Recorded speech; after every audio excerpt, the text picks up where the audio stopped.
Bonjour, Garland Nixon ici. Nous sommes avec Andrei Martianov. Nous allons parler de ce qui se passe sur le champ de bataille et surtout pourquoi. Parlons-en. Bonjour, Garland Nixon ici avec Andrei Martianov. C'est un auteur, c'est un blogueur et soit dit en passant, il a un excellent blog. Il est important que nous en parlions rapidement et je vais vous montrer pourquoi. Ce blog s'appelle Reminiscence of the Future. Il y met tous ses travaux, comme vous pouvez le voir. Mais regardez ceci. La dernière, ultime guerre de l'Amérique. Désintégration. Indicateur de l'effondrement à venir des États-Unis. Et plus bas, on trouve perdre la suprématie militaire. La myopie de la planification stratégique américaine. En gros, vous pouvez aller sur le site et vous y trouverez les livres d'Andrei. Procurez-vous-les, ça en vaut vraiment la peine. Et vous pouvez apprendre énormément grâce à son expérience et à ses connaissances. Très bien, allons-y. Andrei, tu sais, il y a toutes ces discussions sur l'Alaska. Et je me souviens, peut-être 3 ou 4 mois après le début, quelqu'un, un Européen, avait dit « Eh bien, vous savez, cela devra se décider sur le champ de bataille. » Et Sergei Lavrov avait répondu quelque chose du genre « Peut-être devrait-il se pencher sur l'histoire de la Russie quand il s'agit de la vaincre sur le champ de bataille, ou même sur l'histoire européenne concernant la défaite de la Russie sur le champ de bataille. » Je ne me souviens pas des mots exacts. Mais c'était dans ce sens-là. Absolument. Oui, je pense qu'il avait raison sur ce point. Quoi qu'il en soit, parlons de cela. Tout est lié à ce qui se passe sur le champ de bataille, aucun doute là-dessus. Alors, le concept de guerre d'attrition, c'est-à-dire épuiser son ennemi, et le concept que nous avons entendu en Occident depuis je ne sais combien de temps, c'est la guerre de manœuvre. Nous allons nous déplacer, puis encercler l'ennemi, passer derrière lui, le contourner, et puis blablabla. Est-ce que ce sont deux choses différentes? La Russie mène-t-elle ces deux styles différents? Est-ce qu'elle les oppose? Qu'avons-nous besoin de comprendre sur ce concept d'épuiser l'ennemi? C'est une stratégie. Ce sont deux stratégies différentes. C'est noir et blanc. L'une, c'est l'attrition, l'épuisement, dont mon stratège préféré, Alexandre Zvechin, écrivait déjà en 1925. L'autre, c'est celle proposée par d'autres, une stratégie d'écrasement, si l'on veut. Le problème, c'est que beaucoup de gens ne comprennent pas que la stratégie défensive n'exclut en rien les opérations offensives. Voilà ce que les gens ne saisissent pas. Ils pensent « Ah oui, défensive, épuisement, attrition, les Russes restent immobiles dans une défense stratégique. » Mais en réalité, ils avancent constamment vers l'ouest. Et le problème, c'est qu'en Occident, au XXe siècle, surtout après la Seconde Guerre mondiale, pour une raison ou une autre, on a interprété les schémas de l'époque en se confrontant à des adversaires de seconde ou de troisième zone. Sans ressources suffisantes, avec un personnel d'une qualité affligeante. Des bataillons de sourds, des cuisiniers, des malades avec des ulcères. Et on en conclut, ah oui, manœuvre, manœuvre. Et parce qu'on croyait à tort que c'était les États-Unis qui avaient vaincu Hitler sur le théâtre européen, ce qui n'était pas vrai. Cela ne veut pas dire que les Alliés n'ont pas contribué, mais il ne faut pas oublier qui a écrit l'histoire militaire pour les États-Unis et l'OTAN, et qui a élaboré ces concepts. Évidemment, c'étaient des généraux, dont beaucoup travaillaient directement pour le département de l'armée américaine, tel qu'Erich von Manstein. Qu'ont-ils écrit? Regardez comme nous avons merveilleusement manœuvré, et regardez comme nous aussi, nous avons magnifiquement manœuvré, notamment durant la première année de guerre à l'Est, quand ce fut une catastrophe pour l'armée rouge. Mais ils n'ont jamais révélé les vraies raisons de cette catastrophe. Et ainsi s'est formée une narration, un récit. Selon ce récit, si vous êtes en défense stratégique, vous ne pouvez pas mener d'opérations offensives sérieuses impliquant des manœuvres. En réalité, si, absolument. Les gens ne comprennent pas le niveau tactique. Or, au niveau tactique, sur un champ de bataille moderne, vous ne pouvez pas manœuvrer contre l'armée russe. C'est impossible. Aussi simple que cela. Et même les Américains le reconnaissent. Dans leurs propres exercices et au sein du Freedom Command, ils en parlaient déjà en 2023. Les quartiers généraux, ou même les postes de commandement ukrainiens, où il y avait d'ailleurs des conseillers de l'OTAN, devaient se déplacer 2 fois par jour. Puis rapidement, Ils ont dû bouger sans arrêt. Pourquoi? Parce qu'ils étaient détectés, identifiés et immédiatement détruits. Aussi simple que cela. Aujourd'hui, l'histoire est totalement différente. Oui, les Russes manœuvrent. Le dernier exemple, Braïa. Vous vous en souvenez sûrement si vous avez vu mes dernières vidéos. Cette photo, ce tunnel creusé dans le sol, les traces de blindés, voilà ce que font les Russes. Ils disent d'accord, nous n'allons pas envoyer nos soldats se faire massacrer. Est-ce que la Russie peut le faire? Bien sûr. Mais pourquoi? Le but est de préserver la vie des soldats et de maintenir un moral élevé. Que faire dans ce cas? On creuse. Et devinez quoi? La percée de Braïa, qui fait aujourd'hui entre 15 et 20 km derrière la deuxième ligne de défense, a été réalisée en utilisant les anciennes mines d'un opérateur minier du Donbass. Un complexe gigantesque, l'un des plus grands gisements de charbon et de minerais au monde. Ils s'en sont servis. Exactement comme lors de l'opération Pipe, où un groupe entier avait emprunté un conduit souterrain pour apparaître à l'arrière. Résultat, l'effondrement des positions adverses. Ici, c'est la même chose. Sur un champ de bataille moderne, saturé d'ISR, intelligence, surveillance, reconnaissance, chacun de vos mouvements est contrôlé. Cela impose donc de toutes nouvelles règles au concept de guerre de manœuvre. Mais je l'ai dit et répété, ce n'est pas nouveau. L'organisation et l'équipement des forces de l'OTAN et des États-Unis ont été conçus pour manœuvrer contre un adversaire de troisième ordre, dans des théâtres comme l'Irak. Un désert plat, idéal pour les blindés, contre une armée médiocre, pour rester poli. Mais dans le théâtre européen, contre l'armée russe, c'est impossible. Vous serez détecté et vous serez détruit, soit en mouvement, soit à l'arrêt. Et c'est exactement ce qui se passe aujourd'hui dans le cadre de l'opération militaire spéciale. Ce qu'il faut comprendre, c'est que les Russes ne se contentaient pas de frapper tactiquement la zone tactique. Leurs attaques et frappes visent constamment les nœuds critiques du réseau ferroviaire. Notamment, par exemple, ils essayent de déplacer ce qu'ils appellent leur corps. Je ne sais pas, mais probablement en réalité, ce corps correspond à la taille maximale d'une division. Composé, comme vous le savez, des nazis les plus fanatiques. Et ils essaient de le déplacer parce que, évidemment, les Russes sont déjà profondément engagés militairement, essentiellement dans ce qu'on appelle Pakhovsk, connu sous le nom de Pokrovsk, et ils contrôlent déjà une grande partie de la ville. Donc ils voulaient le déplacer? Mais comment fait-on cela? Bien sûr, vous les mettez dans un train. D'accord. Alors, il y a les satellites, ils se déplacent vers la gare ferroviaire, puis arrivent les missiles Iskander, les drones Geran, et ces termes portent ce qu'ils étaient en train de décharger là-bas. Probablement une brigade ukrainienne entière, envolée, soit tuée, soit hors de combat. À partir de là, elle cesse d'exister en tant qu'unité constituée. Et c'est exactement ce qui se passe aujourd'hui. Et comme vous l'avez très bien dit, absolument brillamment noté, il y a quelque chose qui a précipité cette rencontre en Alaska. Vous savez, les Russes appliquent cette stratégie d'épuisement, cette stratégie d'attrition totale. Parce que j'ai fait une vidéo hier que j'ai publiée aujourd'hui, j'y parle de cela en évoquant les vues doctrinales de Gerasimov et la manière dont l'état-major russe analyse les choses. Eh bien, en dehors de ces 4 oblasts, il n'y aura plus de négociations. Le ministère des Affaires étrangères l'a déjà déclaré, il n'y a pas de discussion possible. C'est dans la constitution russe. Oubliez. Nous n'en parlons même pas. Mais concernant les autres territoires, qui sait? Donc, les Russes ne sont pas là pour conquérir des terres. Ils sont là pour détruire l'armée ukrainienne, ou plutôt les forces armées ukrainiennes, et pour démilitariser l'OTAN.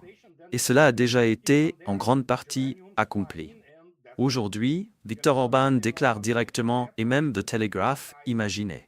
The Telegraph, ce torchon belliciste venu du Royaume-Uni, reconnaît, oui, les Russes ont gagné la guerre. Eh bien oui, ne vous l'avions-nous pas dit après la fameuse contre-offensive de 2023? Le seul atout qu'ils avaient encore, c'était cette dernière convulsion à Koursk. Et c'est tout. Nous en sommes là. Toute personne qui n'a pas totalement perdu le contact avec la réalité comprend que les Européens ont été exposés. Ils le reconnaissent maintenant. Le Royaume-Uni déclare « Oh non, non, nous ne pouvons absolument pas envoyer de troupes. nous allons peut-être nous limiter à envoyer des instructeurs. Eh bien, pourquoi ne prendrait-il pas des instructeurs ukrainiens qui iraient enseigner à King's College? Parce que quand vous regardez ces gens, ces clones, et qui parlent de patrouille aérienne, franchement, oui, bien sûr. Vous savez quoi? C'est terminé. Nous entrons déjà aujourd'hui dans ce qu'on appelle la tempête médiatique. Le pic de fièvre, surtout en Occident. Mais l'Ukraine n'est en réalité qu'une partie, et même pas la plus importante, des négociations entre les États-Unis et la Russie. Et le fait que cette rencontre se tienne en Alaska est extrêmement symbolique.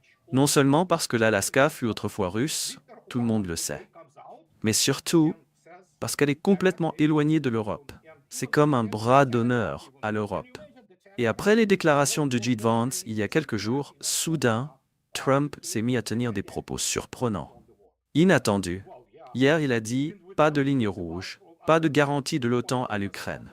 Si quelqu'un veut donner des garanties à titre personnel, allez-y, mais pas de participation des États-Unis. » Il a probablement compris que c'était le dernier échappatoire que la Russie lui offrait. Après cela, il n'y en aura plus. Point final. Et évidemment, le principal sujet restera la stabilité stratégique. Et il est absolument inacceptable que deux superpuissances nucléaires, capables d'anéantir la planète 11 fois, restent dans un état de relation aussi délirant qu'auparavant. C'est ridicule. Alors Trump, allez voyons. Et Larry Pence a publié un excellent article il y a 2 jours, basé sur ses amis qui ont parlé avec Trump. Ils le connaissent et affirment qu'en privé, il est extrêmement peu sûr de lui, qu'il veut désespérément être aimé. Et, mon Dieu, Vladimir Poutine, un espion professionnel formé comme on l'était en Union soviétique, une véritable école de service extérieur et de renseignement. Bien sûr qu'il peut jouer Trump comme un violon. Vous savez, je me suis douté de quelque chose. Quand les États-Unis ont dit « Eh, nous voulons parler » et que les Russes ont répondu « D'accord ». Voilà ce que j'ai pensé, car je connais l'histoire. Les États-Unis disaient cela depuis un moment « Eh, Trump et Poutine ». Et la Russie répondait « Non, nous n'allons pas simplement discuter pour discuter ». Et quand les Russes ont finalement dit « oui », je me suis dit « Les Américains ont proposé quelque chose de différent ». Voici ce que je soupçonne. Je pense qu'ils ont dit « D'accord, parlons des causes profondes ». Parce que ce que les Russes disaient, c'était « Oh, vous voulez qu'on prenne ça et que vous payiez en échange ?» Et les Russes répondaient « Non, nous prenons ce que nous voulons. Nous n'avons pas besoin de vous dire ce que nous allons prendre, ni ce que nous allons restituer. Nous prenons ce que nous voulons, et ce que nous ne voulons pas, nous le laissons. Et personne ne peut rien y faire. » Donc je soupçonne que lorsqu'ils ont dit « parlons des causes profondes », il y a 2 choses. Premièrement, les Russes ont toujours dit que les États-Unis et la Russie doivent avoir des canaux de communication ouverts, réguliers. C'est important pour le monde.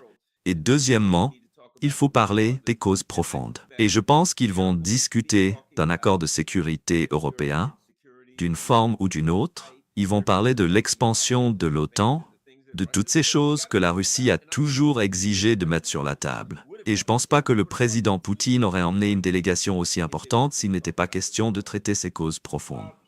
Il l'a même dit. Et aussi surprenant que cela puisse paraître, même The Atlantic, bien que je déteste ce torchon pseudo-libéral, a fini par admettre que Trump a supplié Poutine de le rencontrer. Et vous avez raison. Encore et encore, Moscou a refusé. Non, nous ne voulons pas parler. Les conditions ne sont pas réunies. Et soudain, nous en sommes là, aujourd'hui. Poutine a déjà dit que selon l'évolution des négociations en Alaska, il pourrait être question du traité START 3, ou SALT, comme on l'appelait autrefois, sur la limitation des armes stratégiques. Et ça, c'est crucial, parce que les États-Unis ont été profondément choqués lorsque, après leur retrait, le ministre russe des Affaires étrangères a déclaré « La Russie est libre de ses engagements ».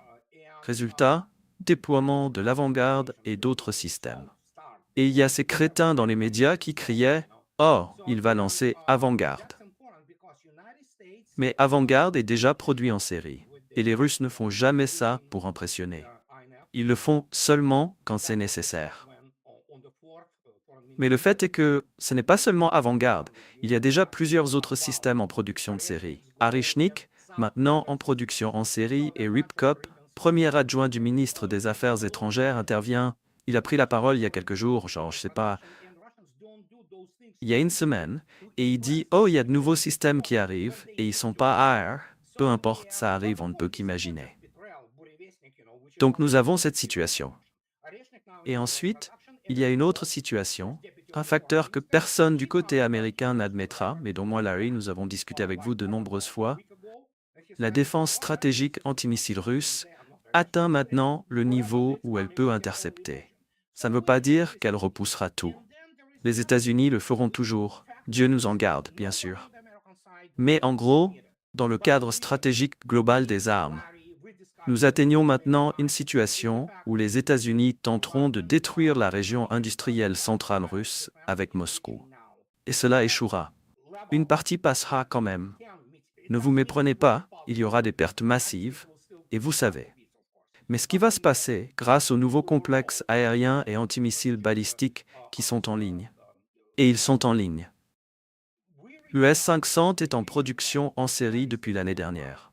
Même chose pour le S-550. Et alors, que va-t-il arriver d'autre? Nous n'en avons même pas la moindre idée. Mais on ne peut pas dire la même chose des États-Unis. C'est pourquoi ils font semblant qu'il y aura un dôme d'or. Ce n'est pas le cas. Les Russes n'en sont pas impressionnés, mais ils ont dit « Oui, si vous voulez parler, parlons, mais nous ne vous laisserons pas inspecter l'Arest-28 Sarmat. » Évidemment, personne ne touche Purisnik, personne ne touche Avangard ni les autres armes hypersoniques. Mais nous sommes prêts à respecter, vous savez, le non-élargissement des armes nucléaires. Et c'est bien. Et c'est important. Ça doit être fait de manière à ne pas, vous savez, détruire complètement cet équilibre qui pourrait être atteint. Il reste cependant très peu de temps avant que les gens pensent, vous savez quoi? Les gens, il y a des dirigeants d'État et ils font juste comme ça. Vous savez, disant quelque chose et les choses se produisent. Non, ils ont d'énormes machines bureaucratiques et gouvernementales qui bougent et elles sont très lentes. Je veux dire, en Russie, ils sont vraiment rapides, au sens militaire et évidemment au sens de la sécurité, parce qu'ils ont été mis en forme, vous savez, par l'opération militaire spéciale. Mais les États-Unis ne sont pas comme ça. Donc il faut constamment tenir compte de ce retard. Vous savez, mais oui, ce n'est pas facile de redresser tout l'État. L'État qu'est les États-Unis, qui est maintenant confronté, nous avons quoi, la corruption IPAC totale, je veux dire, de haut en bas. Vous savez, toutes sortes de choses se passent ici que oui, Trump doit affronter. S'il est sincère, évidemment s'il l'est, je pense qu'il est sincère, Trump fait face à un défi qui, oh mon Dieu, est monumental, pour le dire légèrement. Vous savez, et qui sait ce que lui et Poutine vont réellement se dire en personne. Parce qu'il y a certaines, vous savez quoi, certaines choses qui pourraient être dites là-bas et qui n'ont jamais été dites entre les États-Unis et la Russie historiquement. Vous savez, je peux seulement, vous savez, spéculer. Mais évidemment, les Russes peuvent fournir certaines informations à Trump qui pourraient l'aider à gérer d'autres problèmes. Et oui, vous savez, beaucoup de choses se passent là-bas et nous n'y allons pas. Je ne sais pas. Je ne veux pas savoir. Vous savez quoi? Je veux mourir dans mon lit, vous savez, de cause naturelle. Donc c'est comme, oui, mais il faut garder à l'esprit qu'il y a certaines choses qui seront discutées là-bas, que, encore une fois, la Russie souhaite que les États-Unis soient pacifiés et au moins qu'ils n'interfèrent pas. Et évidemment, Trump a subi le choc culturel de sa vie au cours des derniers, combien de jours? 8 jours. D'abord, le Brésil lui dit d'aller se faire voir avec les tarifs. Ensuite, l'Inde humilie simplement Trump. C'est carrément humiliant. Le frappe avec son imbécile, M. Besson. Et puis bien sûr, la Chine dit simplement « Eh bien, on s'en fout complètement. Nous faisons ce que nous voulons. » Oui. Et puis soudainement, Trump se retrouve face à cette prise de conscience. Oh mon Dieu, vous avez ce monstre, pas seulement économique, mais politique, qui est le BRICS. C'est comme, oh mec, pouvez-vous imaginer 4 pays critiques, avec des économies et des populations gigantesques, qui disent aux États-Unis d'aller se faire voir et qui peuvent envoyer balader leurs tarifs ou quoi que ce soit. Et puis soudainement, il doit aussi trouver l'excuse pour les calmer. Il a déjà calmé certains retours, certains de ses statiques, parce qu'on ne parle pas de certaines choses. Et bien sûr, le type qui lui a suggéré tout ça était Keaton Besson, qui a déclaré aujourd'hui que, oui, les réserves de change de l'Occident sont maintenant considérées comme les réserves américaines. C'est comme, si Besson a une famille, pourquoi ne met-il pas sa femme là-dedans? Et oui, d'autres hommes peuvent aussi la traiter comme il. Vous savez? Donc, c'est juste, pourquoi pas? C'est la même chose, vous savez, et c'est ce qui se passe. C'est un effondrement complet, en gros. Et je n'ai jamais vu quelque chose comme ça, et je suis appelé World Warrior 1.0. C'est tout simplement sans précédent. Mon Dieu, qu'est-ce que nous voyons? C'est historique. Laissez-moi vous demander ceci. J'ai toujours pensé comme ça. Je serais surpris si la Russie permettait à Odessa de rester entre les mains de l'Ukraine. Mais je vais le dire comme ça. Je ne pense pas que la Russie accepte qu'un régime nazi survive à côté d'eux, de toute façon. Absolument correct. Oui, le régime K ira d'une manière ou d'une autre, avec ou sans acquisition territoriale. Zelensky est l'homme mort qui marche, tout comme le régime KF.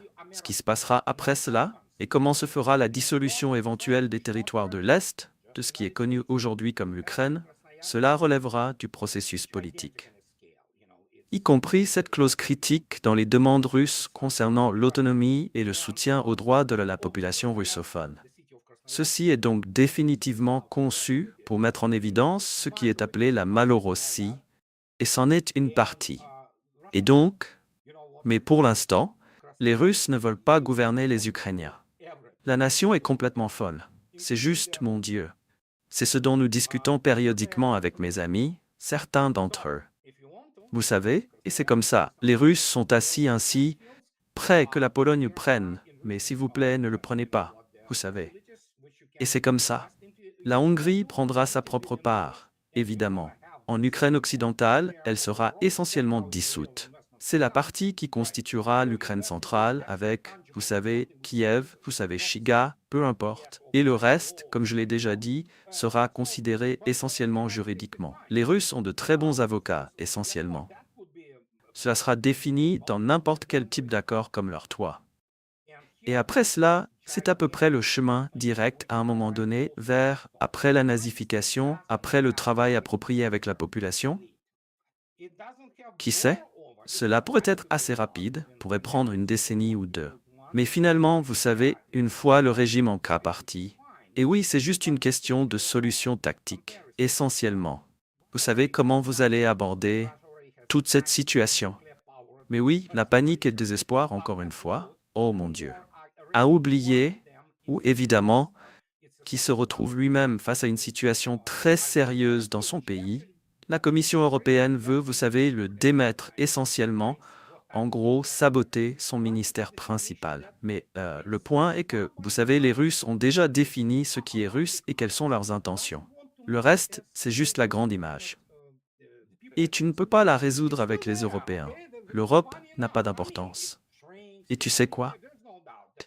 Depuis 11 ans, je disais et écrivais dans mon blog, tu peux aller voir en 2015-2016, que les superpuissances évoluent dans une dimension complètement différente. Elles ont un ensemble totalement différent d'exigences et de règles, essentiellement. Et donc les États-Unis, à un moment donné, en 2014, sont devenus complètement fous. Parce qu'ils étaient dirigés par la clique sioniste, les criminels de guerre de la famille Kagan, et tous ces néoconservateurs qui ont tué des millions de personnes dans, tu sais, les pays arabes et ainsi de suite. Et en conséquence, les États-Unis ont été conduits à la ruine, essentiellement. Et la chose la plus importante, bien sûr, c'est que tout l'édifice, toute cette mythologie militaire américaine, que j'appellerais plus qu'une mythologie, une pornographie, voilà ce que c'est, a été complètement démoli. Il s'est simplement effondré. Et nous voyons le vrai, tu sais ce que je prêche sans arrêt, les forces corrélationnelles et les moyens. Voilà ce qui s'est passé. Et tant mieux. Attendons et voyons ce qui va se passer demain, tu sais. Alors aujourd'hui, je regarde Flight Radar. Mon Dieu. C'est comme tout un vol d'avion russe qui se dirige vers Anchorage. Tu vois, comme toute une ligne de points jaunes. Tu sais, ces marques jaunes d'avions sur le radar. C'est juste comme ok, d'accord, ouais. J'imagine qu'il doit avoir là une sacrée escorte de sécurité. Probablement, tu sais, une division de gars du Spetsnaz répartis sur la ville. Non, je veux dire, il n'y a aucun doute là-dessus. Il y a des camions entiers du FSO, le Service fédéral de protection, du FSB aussi, et même des militaires. Il n'y a aucun doute qu'il y a une coordination extrêmement étroite avec les services secrets américains et peut-être même le FBI. Tout le monde le sait. Même les Russes, aujourd'hui, ont fait dans les informations une émission spéciale sur Encourage. Avant de poursuivre cette vidéo, nous aimerions vous demander un petit geste de soutien. Rejoignez notre chaîne pour nous aider à continuer à offrir au public francophone un contenu informatif, libre et surtout différent de ce que diffusent les médias traditionnels, souvent bien loin de la réalité. Produire ces vidéos demande du temps, de l'énergie et surtout beaucoup de ressources. Et comme nous refusons de dépendre uniquement des vues YouTube, votre soutien direct est essentiel pour préserver notre indépendance. Cliquez simplement sur le bouton Rejoindre, juste à côté du bouton S'abonner, ou suivez le lien disponible en description. Merci d'avance pour votre soutien, et maintenant, place à la suite de notre vidéo. Ils ont... Enfin, quand je regarde, il y a Poutine, Lavrov, Ushakov, Belousov, je veux dire l'ancien ministre. Ouais, voilà. Quand je vois les gens qui y vont, tu sais, mon inclination naturelle est de dire « Regarde, tu ne peux pas faire confiance aux États-Unis, ils vont rien faire, blablabla, et il ne va rien se passer. » Je peux te dire ce que ça va être, si Trump ne gâche pas tout. Parce que nous savons que les Russes ne le font pas. D'abord, il y a quelques années, avant l'opération militaire spéciale, les Russes avaient déjà déclaré, spécifiquement aux Américains, pas aux Allemands, pas aux Français, pas aux Européens, uniquement aux États-Unis. Vous avez le Kraï qui est gigantesque par son étendue. Tu sais, c'est presque la taille de l'Europe de l'Ouest à elle seule. Et évidemment, Kansk, la ville de Krasnoyarsk est au sud, et le reste, une grande partie dans l'Arctique, et tout ça. Et les Russes ont dit, vous savez quoi, nous avons ce Kraï, d'énormes gisements de tout. Littéralement de tout, y compris des terres rares. Alors, si vous voulez, voici les champs pétroliers et gaziers de l'Arctique. Et voici les installations d'enrichissement dans lesquelles vous pouvez investir si vous le souhaitez. 15 milliards de dollars. Et vous aurez cette part des bénéfices. Voilà comment un vrai investissement est fait en réalité. N'est-ce pas? Vous investissez dans quelque chose de tangible, qui produit vraiment, pas dans des foutaises d'introduction en bourse ou autre chose comme ça. Non. Mais évidemment, les États-Unis ont refusé. Eh bien, devine quoi? Ça pourrait revenir sur la table. Et puis, il y a l'Arctique. Et voici ce gigantesque problème sur lequel j'écris aussi sans arrêt. Les États-Unis n'ont pas de flotte de brise-glace. Ils n'en ont pas. De plus, ils essayent d'en construire un. Et les Canadiens veulent aussi en construire un. Ouais, diesel électrique, c'est bien. Mais juste pour donner une comparaison, la Russie a déjà 9 brise-glaces nucléaires en service. 2 autres sont déjà... L'un d'eux est un monstre. C'est un brise-glace de 70 000 tonnes de déplacement. Et pour lui, peu importe le type de glace, l'époque de l'année, rien ne l'arrête. En plus, nous avons cette situation où cette glace arctique, têtue, refuse de fondre, comme le disent tous ces gens du climat. Elle est toujours là. Bon, c'est assez drôle. Je veux dire, elle diminue, c'est sûr, il y a un peu de réchauffement et tout ça, mais ça n'a rien à voir avec l'activité humaine. C'est juste, tu sais, un cycle climatique. Mais elle est bien là. Et devine quoi? Les États-Unis n'ont pas la plus grande, mais une part significative de l'Arctique. Et on sait comment a échoué l'affaire du Groenland. Mais malgré tout, les États-Unis possèdent une part notable du gâteau arctique. Comment la développer? Si tu n'as pas de flotte de brise-glace, si tu n'as pas d'infrastructure, si tu n'as pas toutes les choses spécialement conçues, y compris les systèmes de navigation de haute précision et tout ce qu'il faut dans les hautes latitudes arctiques, le seul pays qui a tout ça, c'est la Russie. Alors, tu veux. Et devine quoi? Beaucoup de gens ne le savent pas, mais les Russes conseillaient et aidaient même, en réalité, les Américains sur un certain nombre de projets dans l'Arctique. Et puis, si tu reviens un peu en arrière, rappelle-toi la situation avec Nome et d'autres villages et villes arctiques en Alaska. Devine qui livrait leurs approvisionnements. Parce que les Russes devaient y aller avec leurs brise-glace, casser la glace, juste pour permettre aux navires américains de passer avec leur cargaison. Et ouais, c'est comme ça que ça marche. Devine quoi? Trump sait qu'il y a beaucoup de richesses, même dans la part américaine, qui est pourtant loin d'être la plus grande. Il y a du pétrole, il y a du gaz, il y a des terres rares, toutes sortes de choses. Tu veux travailler là-dessus? Va en Russie et parle avec eux. Les Russes négocieront. Les Russes n'ont pas de problème avec ça. Tu sais? Alors, ce qui est intéressant, c'est ça. Je pense que les Européens en ont peur aussi. Ou bien, ils ont des renseignements. Parce qu'ils ont annoncé, nous n'allons pas lever les sanctions. Oui, c'est ça. Et il y a quelques mois, il y avait une phrase très intéressante. Un Russe disait « Oui, le travail sur la suppression des irritants dans les relations entre les États-Unis et la Russie a été complètement, vous savez, stoppé. » Et puis il y a quelques jours, ils disent « Oh oui, nous allons continuer à travailler sur la suppression des irritants. Nous verrons. » Vous savez quoi? La question de permettre à Airflot de voler directement vers les États-Unis, vous savez, il y a beaucoup de gens qui voudraient voler de John F. Kennedy directement à Moscou. Les gens en ont marre de voler, vous savez, tout autour. Donc pour commencer, et ensuite dans ce cas, les Russes disent « Oui, si vous faites cela, d'accord, nous pourrions ouvrir l'espace aérien de la Russie pour les compagnies américaines. » Vous savez pourquoi? Parce que les Européens hurlent maintenant. Vous savez pourquoi? Parce que les Chinois prennent ce marché car ils volent sur des routes beaucoup plus courtes, ce qui est aussi moins cher, beaucoup plus rapide, tandis que les compagnies aériennes européennes, comme vous pouvez vous y attendre, doivent passer, vous savez, par tout le parcours. Et puis soudain, elles doivent effectuer des vols de 4 ou 5 heures plus longs. Ce n'est pas une bonne chose, vous savez. Alors, et les Chinois disent « Oh merci, nous prendrons notre part ».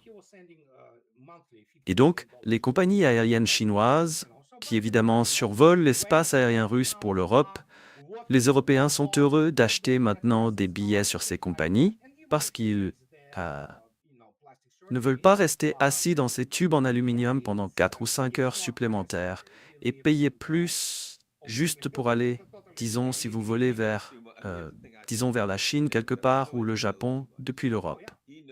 Eh bien, devinez quoi? Le chemin le plus court, toujours, vous savez, c'est bien sûr par l'espace aérien russe. Non. Maintenant, il faut contourner, passer par l'Arabie Saoudite, vous savez, et vous ne pouvez pas survoler l'Himalaya car c'est interdit. J'ai entendu. Donc vous pouvez juste les effleurer.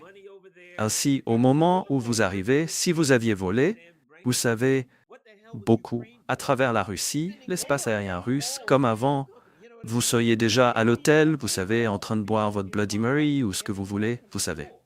Et encore une fois, il y a beaucoup à gagner si les bonnes personnes, vous savez, ont un certain contrôle du pays, ce pays, les États-Unis. Vous savez? Et vous savez, nous verrons. Nous verrons encore. Comme je l'ai déjà dit, ouais, je ne fais que lancer des facteurs. Cela peut ne mener à rien. Et les Russes continueront juste à faire, les Russes continueront à faire ce qu'ils font d'une manière ou d'une autre.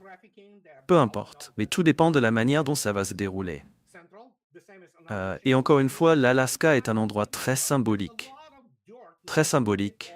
Vous savez, c'est pas à distance égale, mais vous savez, vous pouvez presque voir ce triangle. Moscou, Anchorage, Washington, District of Columbia.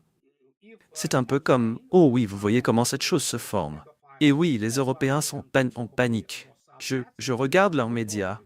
À part le fait que, pouvez-vous imaginer, The Telegraph, la publication la plus belliciste, vous savez, qui soudain aujourd'hui sort, oui, soyons honnêtes, et maintenant ils disent, les Russes viennent pour nous. Pourquoi? Pourquoi? Une bande de parasites qui s'effondrent, vous savez, descendant complètement dans le chaos et perdant leurs industries. Pourquoi la Russie ferait-elle cela? Et donc, mais oui, vous savez, ils doivent maintenir leur population complètement excitée, hystérique, en gros, état. Et c'est triste. Mais c'est ça l'Europe, ce qui se passe. C'est qu'ils terminent le travail, vous savez. Et la question, comme je l'ai déjà dit, vous savez, beaucoup de gens ne comprennent pas. Encore une fois, je dois le répéter constamment, surtout pour les gens qui ont grandi avec le modèle cinématographique qui constitue probablement la majorité du Pentagone aujourd'hui. Il ne s'agit pas du territoire en soi. Ah, la Russie récupère son oblast, vous savez, dans un corps complet, si vous voulez, d'une manière ou d'une autre. Mais je veux dire l'anéantissement des forces armées ukrainiennes, qui comptent maintenant, je veux dire, un nombre énorme de volontaires dans le monde, y compris un groupe de cartels qui ont été envoyés. Il y a des Colombiens et vous savez des Mexicains. Ils sont tués en quantité industrielle. Les jeunes ne comprennent pas que l'armée russe n'est pas exactement votre service de police dans un village, vous savez, près de Bogota ou ailleurs, vous savez. Donc, après cela, nous verrons évidemment le retrait du régime Zelensky. Et ici commence ce jeu d'attente. Il est contrôlé par les Britanniques. Et le fait que soudain la presse britannique dise que oui, c'est à peu près, nous verrons s'ils vont l'éliminer. Je ne pense pas que ce type soit capable d'échapper. C'est un homme mort qui marche parce qu'il sera retrouvé et il sera soit traduit en justice et il doit prier pour que ce soit des Russes qui l'attrapent ou il sera tué par quelqu'un d'autre. Vous savez, avec, je ne suis pas sûr pour la famille, mais les gens disent qu'il envoyait 50 millions de dollars par mois sur ses comptes bancaires, vous savez. Mais tout le monde sait où sont ses comptes bancaires, ce qu'il a acheté, quelles sont les adresses et tout ça. Et même s'il subit, vous savez, une chirurgie esthétique, et oui, ce n'est pas le XXe siècle. Nous vivons évidemment dans un monde totalement différent. Ensuite, il y a ces gens qui envoyaient de l'argent là-bas. Si vous vous souvenez de toute l'arnaque crypto avec Sam Bankman-Fried, mais que faisait l'Ukraine à envoyer de l'argent à une société d'arnaque crypto? Vous voyez ce que je veux dire? Tout le monde, les gens à Londres et à Washington aussi, ils avaient des politiciens là-bas. Ils avaient, je veux dire, si vous regardez attentivement l'armée britannique, vous savez ce dont les Russes rien? Je veux dire, donnez-nous plus de planification opérationnelle britannique parce que c'est comme, je ne sais pas. Il sait ce qui se passait en termes de qui était payé, qui était directement impliqué dans le trafic de drogue, le trafic d'organes, le trafic d'enfants. Ça, eh bien, nous savons que Londres est le centre pédophile comme Washington DC aujourd'hui. Donc c'est comme, vous savez, il y a beaucoup de saleté non seulement sur les Ukrainiens, mais aussi sur l'élite de Londres et Washington, pour ainsi dire. Et ces gars, si Epstein, par exemple, est évidemment un trafiquant pédophile et probablement plus un actif triste, pas probablement, c'est très probable. Donc ces gars, ils entrent dans les crimes contre l'humanité et les crimes de guerre, par exemple. Et je peux imaginer combien il y a de choses sur Lindsey Graham qui a visité Kiev pour une fois, je veux dire. Donc le achat, ouais, il y a toutes sortes de choses et il y a toutes sortes de choses liées à, évidemment, des jeunes garçons et des jeunes filles. Nous parlons de mineurs, drogue, potes de vin, boîtes de cash, vous voyez. Donc, que puis-je dire? C'est un boulet. Donc ce type sera probablement tué. S'il avait été intelligent, il aurait probablement cherché à se connecter avec le FSB maintenant ou le GRU et dit les gars, est-ce que vous pouvez prendre un avion maintenant? Et donc, les Russes feraient une opération d'exfiltration et lui sauveraient la peau pour qu'il passe en procès. Mais au moins, il chanterait. Et il pourrait obtenir des conditions décentes. Au moins, il ne serait pas envoyé dans un endroit comme la prison du Black Dolphin où ce qui est... C'est immonde, d'accord? Certaines personnes ils demandent qu'il soit tué, vous savez en gros. Donc, et non, probablement qu'il recevra un traitement. Sa cellule séparée, vous voyez, sa chambre dans une, qui sait quoi, juste une colonie pénitentiaire. Et personne ne saura qui il est. Et il y vivra, il passera ses jours, vous savez, au moins dans une paix relative. C'est ce que je ferais, vous voyez, et les Russes accepteraient probablement ce deal. Mais disons, vous savez, qu'à un moment donné, quand le tribunal sur les crimes de guerre et crimes contre l'humanité dans l'ex-Ukraine commencera, et si tu allais à la barre et que tu faisais des dépositions? Et je pense que ce serait incroyable. Non, non, non, non. Il ne gardera pas son argent. Mais ils lui donneront une vie dans des conditions plus ou moins acceptables. Il sera quand même emprisonné, vous savez, parce que c'est un criminel de guerre. Mais il sera emprisonné dans une cellule avec un lit normal. Il pourrait être autorisé à regarder la télé, par exemple, vous voyez, ou autorisé à avoir un accès à Internet, évidemment sans réseaux sociaux, mais lire sur Internet, genre une fois par mois ou quelque chose comme ça. Donc il sera relativement bien nourri. Donc ouais, c'est mieux que de se faire descendre par le SAS qui le garde et par le MI6 qui ils l'élimineront probablement. Donc, mais oui, il est sous contrôle strict. Et vous pouvez le voir vous-même. Dernière conférence de presse de Berlin hier avec Merz, il n'est pas seulement défoncé, c'est l'abus de longue durée de substances psychotropes. Vous pouvez voir ce qui lui est arrivé. Il est méconnaissable, essentiellement. Et il le sait, parce que il sera très probablement tué. Ouais, eh bien, c'est déjà en train de se produire maintenant. Et le fait est que, encore une fois, c'est ce qu'on appelle l'espace opérationnel. Les Russes seront en espace opérationnel. Ça veut dire quoi? Qu'ils n'auront aucun type de ligne de défense devant eux. Mais même s'il y avait des lignes de défense. Doug McGregor, il a, d'après ses sources au Pentagone, évidemment, déclaré que l'Ukraine, à ce stade, ce qui est en quelque sorte corroboré par les événements et tout, 1 800 000 KIA. Tués au combat, seuls. Donc multiplié par 2, ça fait encore 3 600 000, ce qui est, vous savez, les mutilés, les PTSD, et vous voyez, donc, et si vous regardez bien la réponse, toute la nation est dans un état de dépression nerveuse. Ils sont mentalement brisés. Vous pouvez le voir vous-même dans la façon dont la population civile se comporte, et c'est en fait extrêmement, agressif. Extrêmement. Oh mon Dieu, la quantité de haine envers la Russie. Voilà pourquoi les Russes ne sont vraiment pas pressés, vous savez, d'aller et de dire « Oh, est-ce que les Russes peuvent prendre Kiev ?» S'ils le peuvent, pourquoi verseraient-ils du sang russe pour prendre cette ville? Pourquoi faire? Pour mettre ces gens à la charge de la Russie? Les nourrir, leur donner tout ce qu'ils veulent, vous voyez? Non. Non, non, non. Les Russes vivent trop bien aujourd'hui. Ils ne veulent pas payer pour ces gens-là. L'Europe doit payer pour ce pays agricole, peu importe ce qui restera de l'Ukraine. Et c'est un plan Morgenthau classique. Mais, vous savez, fondamentalement fait selon les conditions russes ici. Donc, et ça, c'est le seul futur qui existera pendant longtemps, jusqu'à ce que soit l'Ukrainista, en tant qu'idée, soit complètement disparue. Ou vous savez qu'il n'y ait plus du tout d'Ukraine. Complètement.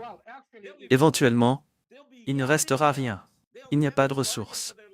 L'Europe et ils deviendront des miséreux. D'accord? Beaucoup de gens ne comprennent pas, mais je veux le dire clairement ici. L'Europe est en train de sombrer maintenant. Dans beaucoup de parties de l'Europe, déjà du second monde. Certaines seront du tiers-monde. Et ils ont réussi ce que j'ai dit il y a quelques jours en ces termes. Ils ont réussi quelque chose qui était impossible à imaginer il y a 10 ans.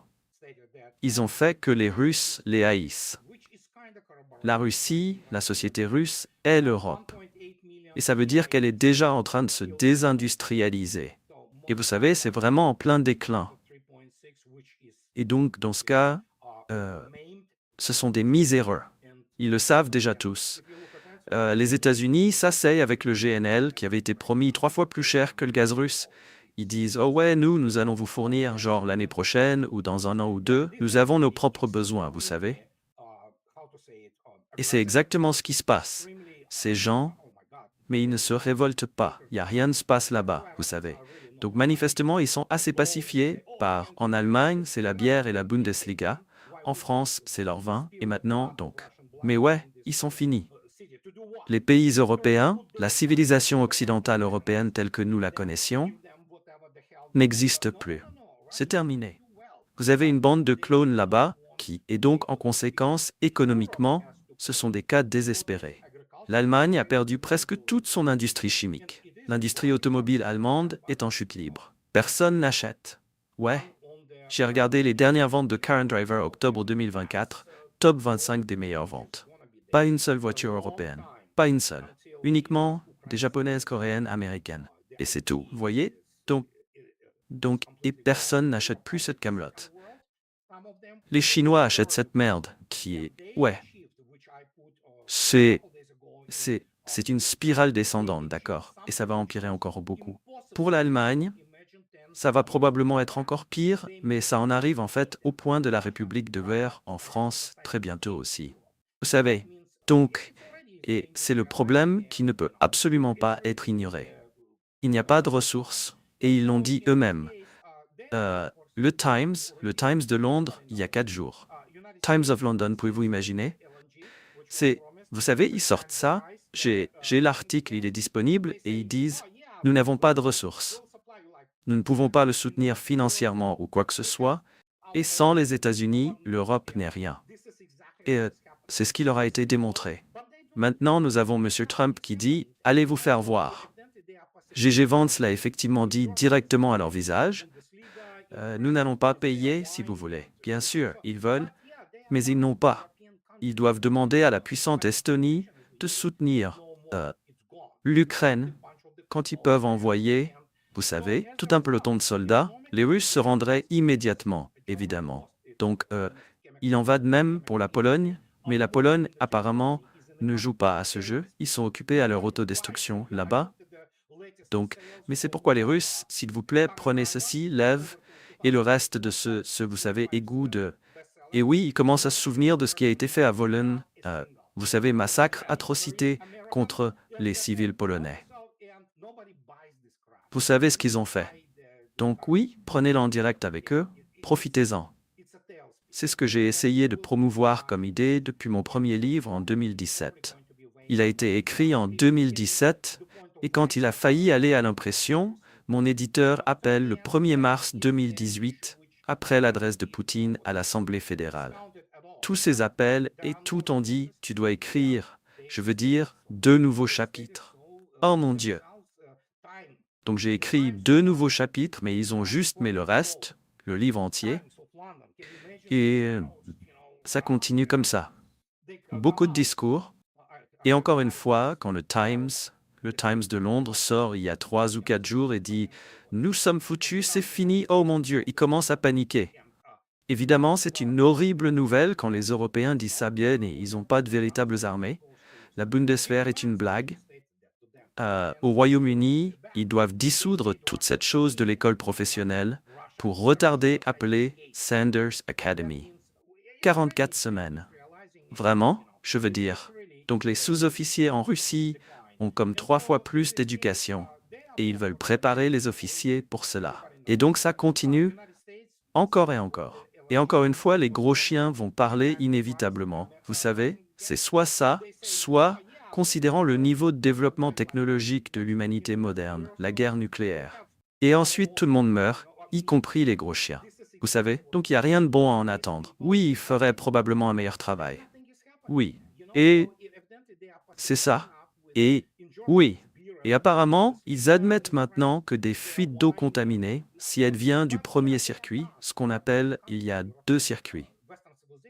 Le premier circuit qui fait circuler l'eau, qui interagit avec les barres elles-mêmes, et elle est très irradiée, vous savez, très contaminée. Le deuxième circuit du réacteur est celui où la chaleur est transférée. Et le deuxième circuit est déjà beaucoup plus sûr, vous savez. Et cette eau, au moins, elle ne va pas vous tuer immédiatement. Si c'était l'eau du premier circuit du réacteur ou peu importe ce qu'ils utilisent, ça, c'est horrible. C'est horrible. Ce n'est pas Tchernobyl, mais c'est définitivement sérieux, vous savez. Et ils disent maintenant que ça se produisait depuis des années. Donc ils étaient... Vous plaisantez? Je sais pas, c'est bizarre, c'est au-delà du surréaliste, vous savez.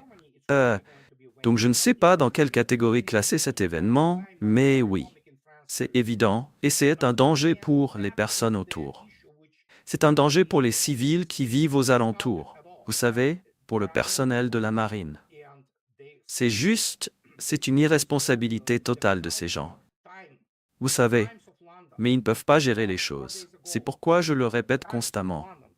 Donnez-moi n'importe quel expert moderne des États-Unis ou de l'Ouest, je ne leur permettrai pas de tondre la pelouse devant ma maison, parce qu'ils vont se tuer eux-mêmes. Et ils vont probablement détruire ma maison. Ils ne pourraient même pas gérer un 7-Eleven sans le faire faillite en 2 semaines. Bien que ces stratèges, vous savez, ces politologues, Des gens qui n'ont jamais eu de vrai travail dans leur vie, qui n'ont aucune vraie éducation. Les sciences politiques ne sont pas une vraie éducation, n'ont aucune expérience de vie.